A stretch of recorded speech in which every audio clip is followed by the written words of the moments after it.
chez ma maman et on a fini au Puy du Fou. Donc j'ai fait deux parties dans ce deuxième vlog, une partie avec la Bretagne et une partie avec le Puy du Fou, et je vous emmène avec nous en voyage. Nous sommes donc arrivés dans les Côtes d'Armor en plein moment de la tempête Patricia. Je vous avoue que sur la route on n'était pas tranquille. En plus on a un coffre de toit, donc avec le vent s'accrochait dedans et ça bougeait pas mal sur la route. Il fallait faire très attention. Mais bon, voilà, c'est comme ça. On est arrivé en Bretagne, le temps n'était pas idéal, mais on a connu pire quand on a été en Bretagne quelques années auparavant. Alors là, je vous montre un petit peu. Nous sommes à la plage de Bréhec. C'est la plage vraiment de mon enfance où j'y ai passé tous mes étés. Quand j'étais enfant, je jouais dans les rochers pour pêcher des petits poissons, et puis quand j'étais ado, j'étais avec la bande de copains. C'est une superbe plage. Alors là, c'était marée basse, donc c'est peut-être un petit peu moins joli, surtout que c'était un peu nuageux. Mais cette plage est vraiment sympathique. Papa Écureuil qui râle parce que je le filme. Où il y a un petit port. Voilà, l'eau a été retirée.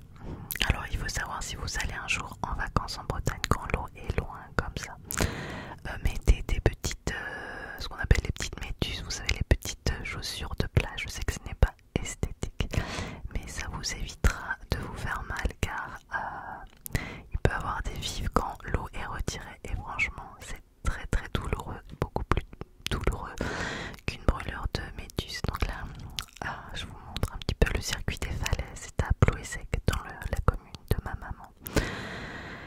Donc c'est super, on fait tout un circuit où on voit plusieurs endroits. Donc vous avez vu Bréhec, il y a Minard, il y a Poulkev, il y a plein d'endroits en fait où on fait tout un petit circuit pour aller voir les jolies vues.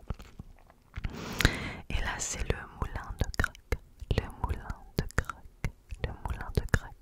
n'est-ce pas, déclencheur? Alors juste comme ça, je fais une petite parenthèse. Souvent quand je fais des vlogs, je mets un petit fond musical. La dernière fois quand j'ai fait mon vlog sur le sud-ouest, j'ai rien mis. Et non, si, j'ai mis des bruits de vagues, et là j'avais décidé de rien mettre pour changer, pour que tout le monde soit content. Alors là c'est Paimpol. C'est en plein milieu d'un festival qui s'appelle le Festival de chants de marins. Ça dure pendant 3 jours, toute la journée et aussi le soir, avec plein de concerts. Alors il y a des chants de marins pour le côté traditionnel, mais il y a aussi des groupes ou des chanteurs plus actuels. Par exemple, il y avait Célassou. Célassou d'ailleurs, c'était la pauvre, elle avait plus de voix, je pense qu'elle était au bout. Après plusieurs jours de festival, la voix était tiraillée alors qu'elle est connue pour sa voix. Il y avait Matmata, il y avait La Femme, qu'est-ce qu'il y avait d'autre? Allez, la Diane, que j'ai absolument adoré. Ensuite nous sommes allés avec ma soeur du côté de l'île de Bréa. C'est un endroit mais sublime. Vous prenez le bateau à la pointe de l'Arc-Ouest. Vous avez deux possibilités: soit vous prenez en traversée simple, soit vous prenez avec le tour de l'île. C'est ce que nous avons fait, avec une visite de 45 minutes où il nous explique un petit peu toute l'île, son histoire, et puis c'est sympa aussi de voir toute l'île du bateau. Donc ensuite nous avons accosté, nous avons fait un petit pique-nique à la plage.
profiter parce que le soir, quand il n'y a plus personne, comme tout le monde a pris son bateau, vous avez l'impression d'avoir une île privée pour vous et de vous faire un petit resto vraiment en mode privatif avec pratiquement plus d'habitants.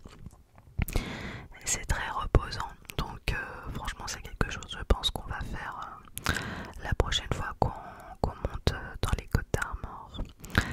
C'était quelque chose qu'on avait fait il y a quelques années. On était parti en Guadeloupe et il y a une île qui s'appelle Sainte qui est magnifique et souvent les gens y vont à la journée et nous on y est resté une nuit et c'était génial, il n'y avait plus personne, on était en amoureux et c'était un souvenir incroyable et je me dis que à l'île de Bréa ça peut être un peu similaire, être un petit peu tranquillou, pilou. Alors là on voit mon fils qui a, je sais pas si vous remarquez, il a un jogging avec d'un côté, il a la jambe relevée et parce qu'il est tombé et bon il a pas l'habitude de se blesser mais à chaque fois qu'on va en Bretagne il se blesse, il a pas, je pense que c'est le fait qu'il a pas trop l'habitude avec les rochers et du coup à chaque fois qu'on monte il se blesse alors qu'il ne se blesse jamais à Nice. Bref, il s'était écorché le genou et la jambe et on en a entendu parler toute la journée. Vous avez vu les paysages comme ils sont beaux, voilà. Fin de journée, on reprend le bateau. Ça c'était le lendemain, c'est la tour de Guéror. C'est à Ploubazanec et bon, déjà la tour elle est magnifique, on peut monter. Donc on a une superbe vue, toujours pareil la marée était basse. Mais ce qui est génial c'est qu'on a une vue incroyable sur toute la baie de Paimpol. Donc voilà, là en vrai en vidéo ça rend pas terrible par rapport à ce que c'est en vrai. En vrai la vue est vraiment folle. Et je sais que ma soeur à chaque fois quoi elle va chez ma maman, elle aime bien aller à la tour de Guéror, c'est un de ses points préférés. Coucou, me voilà.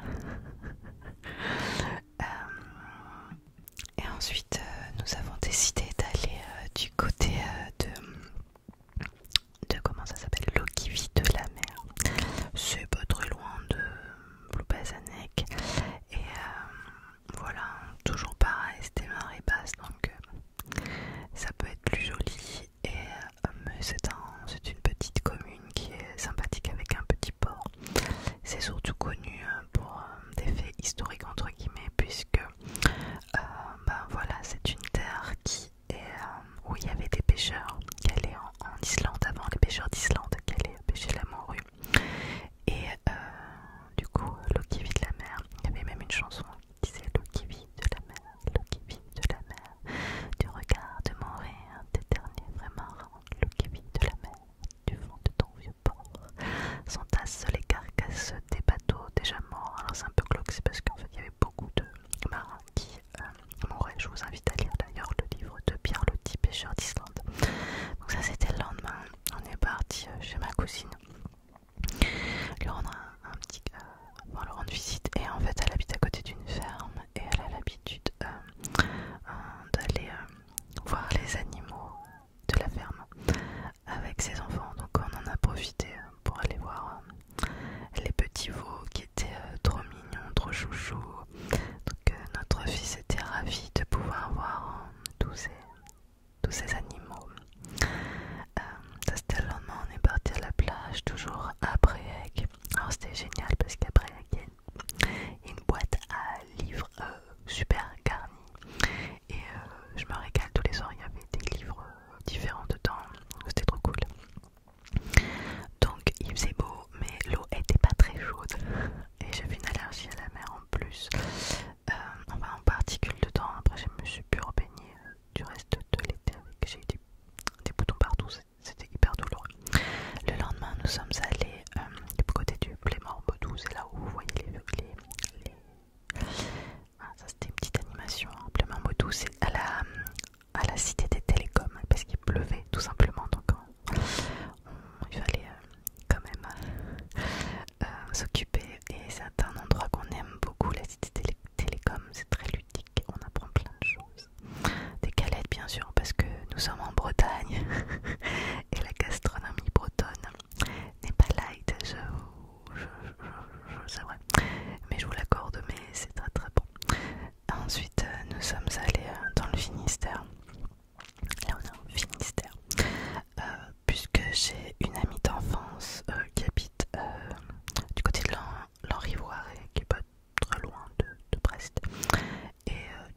c'est à peu près 5-10 minutes de chez elle.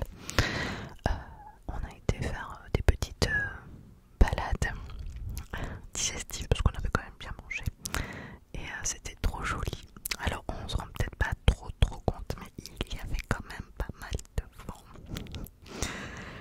Et l'eau était froide dans le Finistère, plus que dans les Côtes d'Armor, parce que quand je me suis baignée à Brec, elle était à 17. Je me suis baignée une autre fois au Valandré, elle était à 18, où j'ai fait encore une allergie. Donc après je me suis dit stop, c'est pas possible. Il y a trop. En fait c'est à cause de la pollution des agriculteurs, ça fait pas mal de micro-algues dans l'eau et je suis allergique et donc ça allait pas du tout.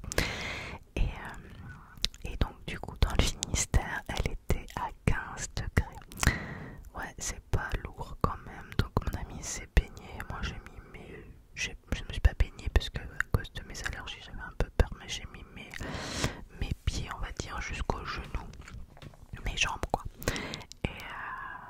Mais c'est vrai que à Nice, avant que je parte, l'eau était excessivement chaude. Là j'ai pas regardé combien elle était, mais on avait atteint presque 30 degrés dans la Méditerranée. Donc c'est vrai que divisé par deux, ça fait un petit peu rude pour moi, la sudiste maintenant, même si je suis bretonne avant tout. Voilà, c'est toujours dans le Finistère, c'est joli hein. Et puis il y a plein de balades comme ça au bord de l'eau. C'est agréable je trouve de voir. Bon, je dis le bord de la mer, mais en fait c'est le bord de l'océan. Ce qui est rigolo c'est que du côté de ma mère, dans la Côte d'Armor, c'est pas l'océan, c'est la Manche. Et dans le Finistère, du coup, eh bien, c'est l'océan Atlantique. C'est tout aussi pourquoi il y a un tout petit peu un peu de degrés en moins. Coco, voilà. Ensuite, nous sommes allés du côté du saut de Trégommeur, c'est dans les Côtes d'Armor avec ma cousine, notre cousine. J'en profite pour voir toute la famille quand on est là-bas. En plus, c'est chouette, elle a 2 enfants, donc mon fils était ravi de voir d'autres enfants aussi, donc c'était chouette. J'ai un petit saut où vous n'avez pas besoin de rester la journée entière en 3, enfin l'après-midi ça suffit amplement. Le zoo est assez cher malgré tout parce qu'il n'est pas hyper grand, je me rappelle plus des tarifs, mais de mémoire j'avais trouvé ça assez cher par rapport à la taille du zoo, avec bien sûr une partie avec des petits animaux de la ferme. Voilà, on pouvait les toucher un peu. Oui, j'ai une manche parce qu'il faisait pas très chaud quand même, donc j'avais un gilet sur moi, il y avait pas mal de vent. La veille il avait plu, mais vraiment très fortement. Bon, après quand on sait qu'on monte 2 semaines en Bretagne, on sait qu'il y a très peu de choses, très peu de chances qu'il y ait 15 jours de soleil, donc voilà, c'est aussi le jeu.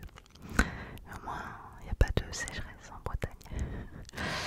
Les chameaux, les petits chameaux, hop, hop, hop. Il y avait un petit bébé qui était né au mois de mai, il me semble. Et voilà, bye bye la Bretagne. Deuxième partie de ce vlog, pardon.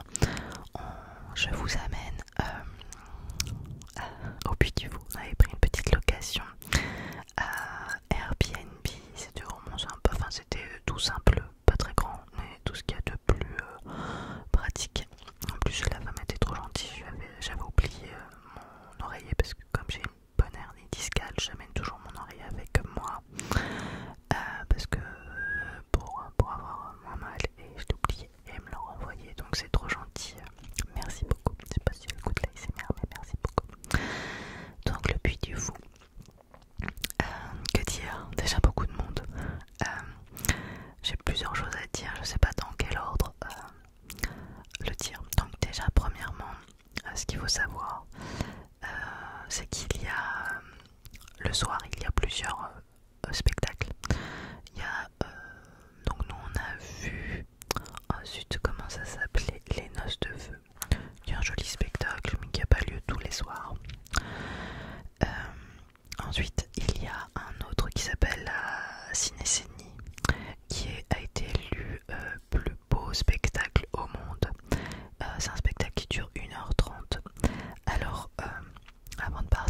si vous allez un jour au Puy du Fou, sachez que en fait, autant les noces de feu c'est compris dans votre billet, autant la cinécénie non.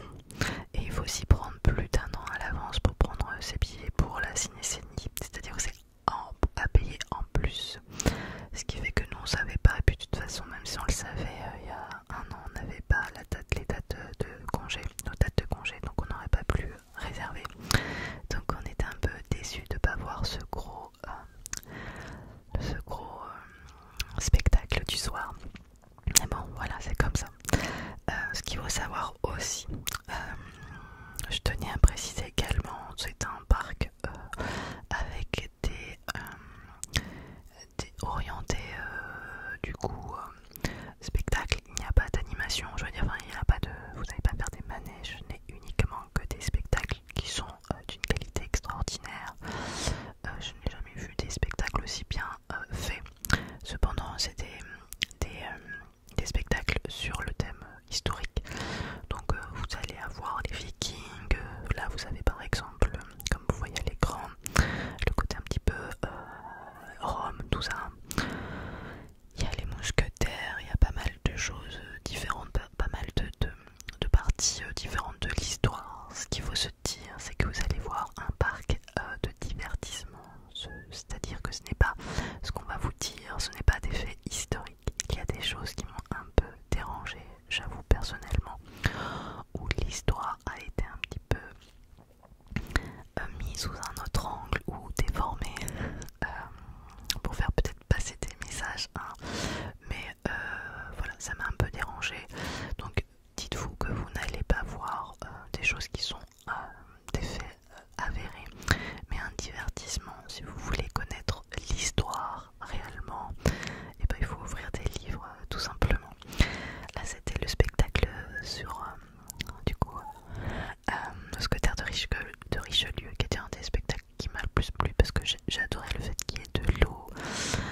J'ai trouvé ça magique. On se rend pas compte en fait sur l'image, mais c'était vraiment grandiose. J'ai pas tout filmé parce que déjà j'avais envie de profiter, et de deux, on peut pas filmer partout.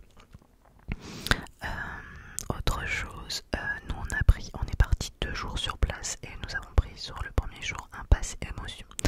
Si vous allez là-bas, c'est quelque chose que je vous conseille. C'est une sorte de coupe-fil en fait qui vous permettra de rentrer dans les plus gros spectacles sans faire la queue.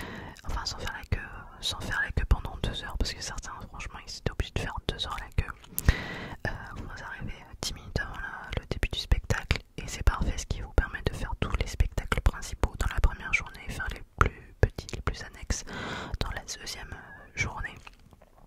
Et en plus vous avez des places réservées où c'est là où vous allez voir le mieux les spectacles, donc c'est vraiment au top. Si vous prenez sur place c'est 50 € par personne le pass émotion, mais si vous le prenez à l'avance, ce qui était notre cas, c'est 25 € en plus par personne. Alors c'est une somme, mais sachez que vous pouvez amener votre pique-nique. Pour moi qui vient du sud, c'était un peu un choc positif parce que nous on peut amener le pique-nique dans rien du tout, il faut toujours payer. Donc amenez, là j'avais les pieds trop sales à force de marcher toute la journée, mettez des baskets. Donc vous pouvez amener votre sandwich pour économiser. Et ça c'est un bon plan. Du coup vous achetez pas sur place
s'asseoir. Mais bon, ça c'est pas très grave, mais c'est vrai que